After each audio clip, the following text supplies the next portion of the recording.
Hello, I'm David Hart, Executive Vice President at the Florida Chamber of Commerce. Welcome to another edition of the Florida Chamber's Bottom Line. Our special guest today is Representative Jim Boyd. He's the Deputy Majority Leader in the House and the Majority Whip. Representative, welcome to the show. Thank you. Glad to be here. I want to start with asking you a little bit about economic development. And frankly, I want to thank you on behalf of Chamber members and our Board of Directors. You led the fight and sponsored the bill to champion economic development for the state of Florida, and your bill passed 79 to 39 last week.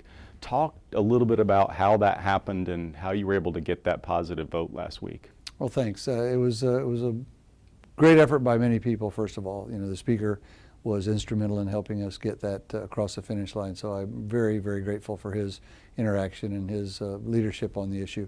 We started at one point and we ended kind of in the bill, passing last week, as you said, at a little bit different point. But, between the House and the Senate and the governor, I think we all kind of collaborated and came to a bill that we thought was acceptable to all three parties and that we could get across the finish line. And the challenge was our bill was a structure and a framework kind of bill, which I think strengthens what we currently have in law in terms of more accountability, more transparency, and the like. So really, that was important to me to create that structure that helped strengthen what we already have. So the other component is the money piece, which wasn't in the bill, but it was hard to get a lot of members, even my own caucus, to understand, some in my own caucus to understand that this is a framework and it helps strengthen what we currently have. So I was hoping for more than 79 votes because it really improves what's on the books right now. But unfortunately, some tied the money piece to the structure bill and just couldn't get over the fact that they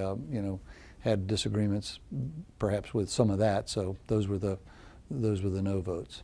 Well, Leader, we're certainly appreciative of the role you played in your efforts to pass the bill that would create that new structure for Enterprise Florida. But as you point out, the funding is pretty important too. The governor and the Florida Chamber's Board called for $250 million in funding. And over the weekend, as conference started on the budget, it appears right now that we have $0 in funding for Enterprise Florida. What advice would you give to Florida Chamber members and local chambers that care about this issue of funding to continue diversifying our economy? Is there anything that can be done as we move through conference? Well, that's a great question. We started at $0, as you said. The Senate started at $250, which was what the governor wanted. Over the weekend, the Senate came down to our number, which surprised me a little bit. I thought there would be some negotiation in there in terms of some middle ground, perhaps. It's getting, unfortunately and sadly, it's getting kind of late in the process. In order for something to change, it would have to change pretty quickly, because I think all involved hope to have the budget, finalized in this next week that we're in. So calls, if there's any centers of influence that our members, your members might have that would, affect maybe some, rethinking on the issue, they need to be made pretty quickly. Otherwise, we'll have to deal with the situation as it is, and then figure out ways to continue Enterprise Florida in the positive fashion that it's gone for so many years. Let's shift to a conversation about the tax cut package. And the House started with $1 billion tax cut package that included many chamber priorities. It had the first step down in the business rent tax and even included a second year for that, which was very encouraging. It had the manufacturing and equipment sales tax cut, making that permanent. And it also had a increase in the cap in research and development tax credits, which I thought was so smart. It's a very different picture today as the House and Senate began conference, but it looks like we now have around a $400 million tax cut package, which, to put in perspective, still great that the state of Florida is talking about tax cuts. But what is your estimation of still some negotiating to go? What's in the current tax cut package and where might it land? Well, you're right. The House version was much greater than the Senate version.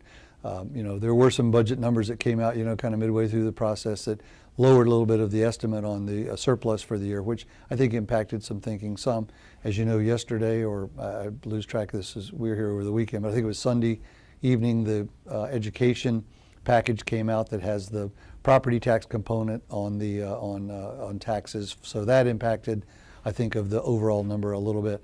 You know, I'm a little disappointed that we aren't closer to the number that we thought we could get to, especially with regards to like the commercial sales tax, commercial lease sales tax. I think that's just something we've got to eliminate.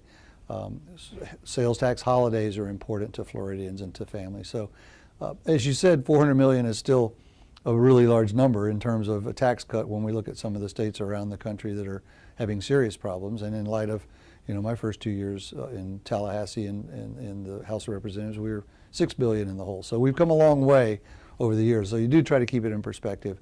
It's nice that we can argue about, you know, should it be 400 million, 500 million, or $1 billion? I still hope there's a little bit of room we can go, but I'm starting to sense that that's probably closer to the real number at the end of the day than it's going to be, you know, closer. It'll be closer to where it is now, certainly, than it is to the $1 billion that we'd hoped for. As you move into the final days of the 2016 session, are there any other big policy issues you see out there that you hope to see landed in one way or another in the coming final days? Well, as we speak, I believe Finance and Tax Committee in the House is hearing the gaming bill or components of it. I hope we can get that resolved. You know, that's a big issue all across Florida in a variety of ways. And I think, you know, there needs to be some finality to that one way or the other in terms of what we're going to do.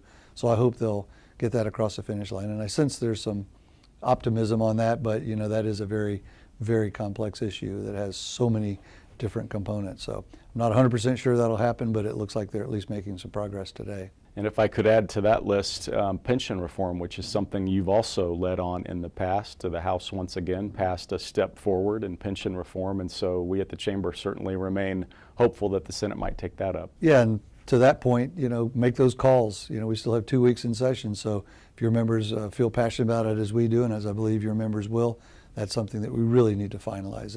And I thought the bill that we passed 2 years ago was a good one. Chairman Caldwell's bill this year is, I think, is a very good pension reform bill that is very, very sensitive to the groups that felt like they were being adversely perhaps impacted. I think he was very careful in putting something together that doesn't hurt people but protects Floridians, taxpayers, and it protects the participants in the plans too. Leader Boyd, thank you for your support of the Florida Chamber and our agenda. Thank you for your service to the state of Florida. Thank you. And to our members, thank you for joining us on another edition of the Florida Chamber's Bottom Line.